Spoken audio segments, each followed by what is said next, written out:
Hello.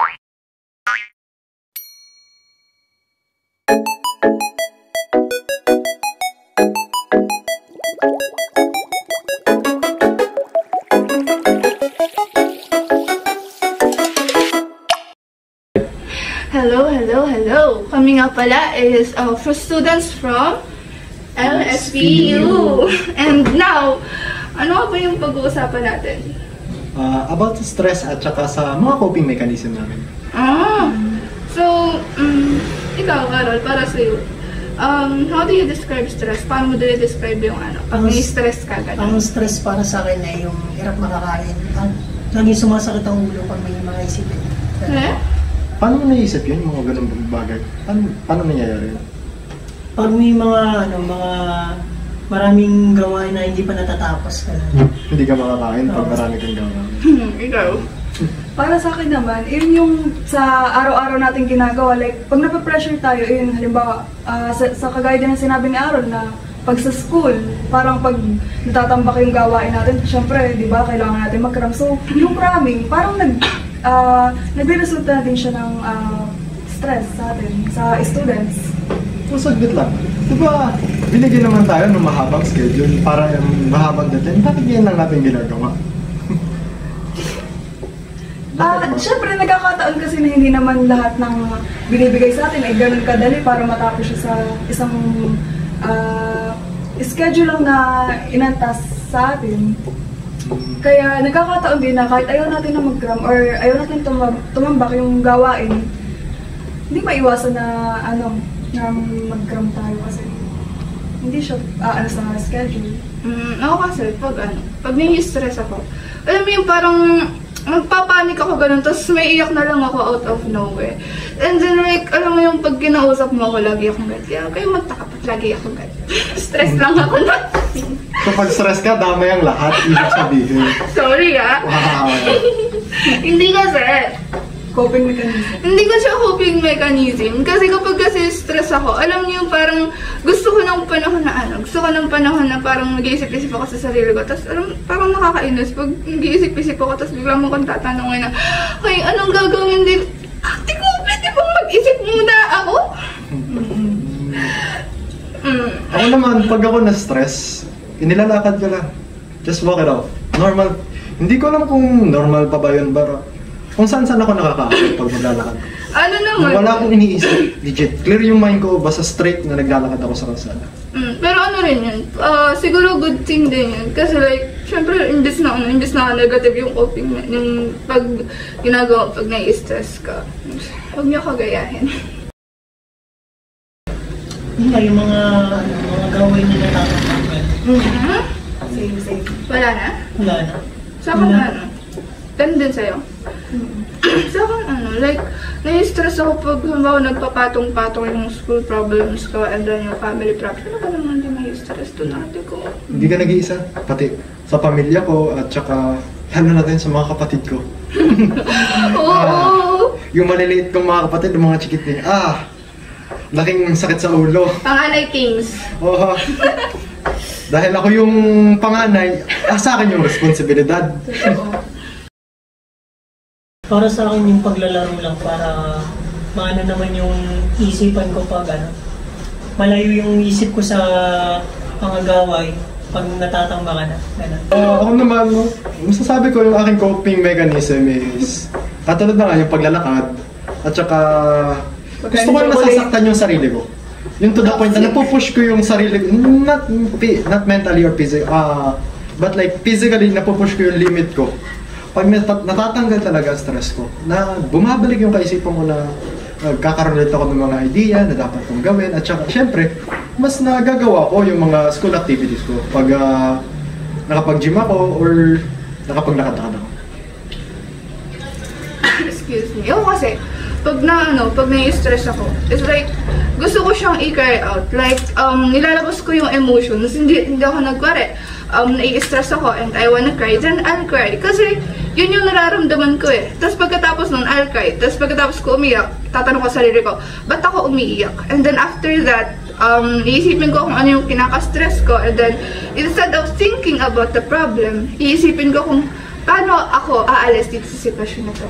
It's like, for me, more on trust the process. Maybe makakaalis din ako dito, not no, but trust the process. It's like kasi kapag nai-stress ako, since hindi ako nakakapag, gaya nga nang sabi ko, gusto ko nag-iisip-isip ako. I like to comfort myself, na magsabi sa akin ng comfort words na, okay lang yan, it's valid, it's okay. And yeah, ayun. Yun yung ginagawa ko pag i-stress ako, and I'm not stressed anymore. Or if hindi siya nag-work, I'll sing, I'll watch something. Ikaw, Aro. Like that. Ikaw. Sa relasyon, hindi ka naman na-stress or Hindi naman gaan. Ano ginagawa mo? Paano mo sabi na hindi ka na-stress ka sa mga relationships? Or hindi ka ba nagkakaroon ng problema sa relasyon? Nagkakaroon ng problema, pero hindi ganun kalala. Katulad ng mga gaway, hindi ganun kalala.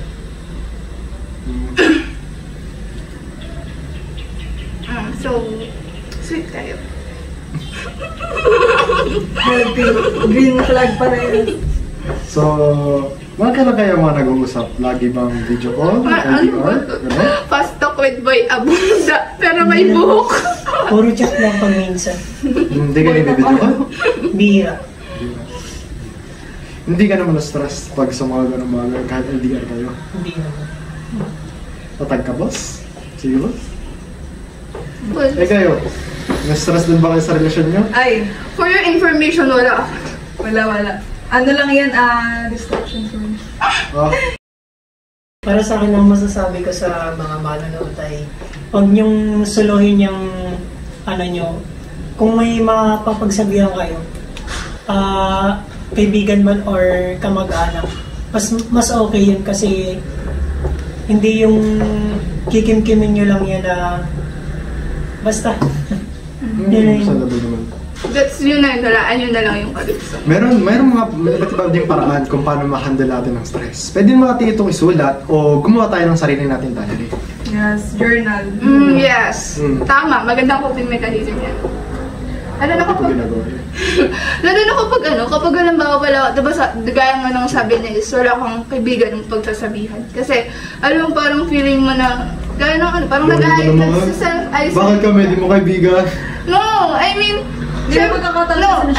I mean, there are things na parang super sensitive siya and hindi mo siya pwede open kahit kanino. Na alam mo yung parang alam mong i-judge ka kapag inopen mo siya. So, Kaya parang, yes. Kaya parang in that point, it's like super stressful and hindi mo alam kung kanino ka tatakbo. And of course, may personal life din yung mga kaibigan mo. Pag sinabi nilang busy sila, hindi mo naman pwedeng sabihin na, mamaya mo na gawin yan, ako muna. I guess. Kaya, Saka naman kasi ako taong always available pag nandiyan ang mga kaibigan. Siyempre! Kahit may ginagawa ako, gora lang. Pag Ano? inakit, sige, gala. it's better to write it off. Pero ako kasi, pag na-stress ako, like, gano'n na sabi ko, ang coping mechanism for me ako. And ang masasabi ko sa viewers is, you are valid. Kapag feeling mo na i-stress ka, okay lang. If you feel like crying, cry. It's okay. Hindi ka mahina for crying. It will make you even strong. And ang masasabi ko na kapag nai-stress ka, isipin mo yung dahilan ng kinaka-stress mo, hindi in a negative way, kundi in a positive way. Like, itanong mo, bakit ba dumating sa akin tong problema na to? And ano ba yung lesson na makukuha ko dito? Kasi everything happens for a reason, sabi nga nila. And it is also mentioned in the Bible, right? Lahat ng bagay ay nakatakdang mangyari sa atin. And ayun nga, isipin mo na lang, huwag ka lagi tumingin in a negative part ng pinaka-stressan mo. Think for the lesson, huwag yung mismong problema.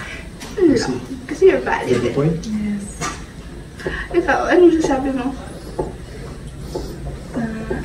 Agree Hi? naman ako. Hi? Ganyan na ba talaga? Ano? Ma-agree na. Agree. Wait lang. Stay motivated, guys! Yes. Ano sa tingin mo? Ano pa ng mga sanhi na stress mo nung kinakaharap mo? Yun nga, academic stress. Higit pa doon, sa tingin mo? Higit pa doon, Wala ka namang family problems or anything?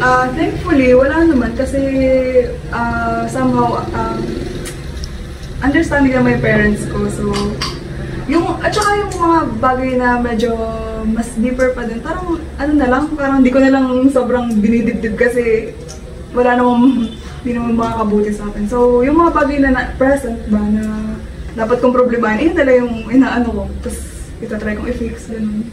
See. Ikaw? Self-sufficient. Oh. Ako, sasabi ko na lang. Okay na yan. So, ayun. Ayun lang. Have a good day. Sabi ko. Thank you.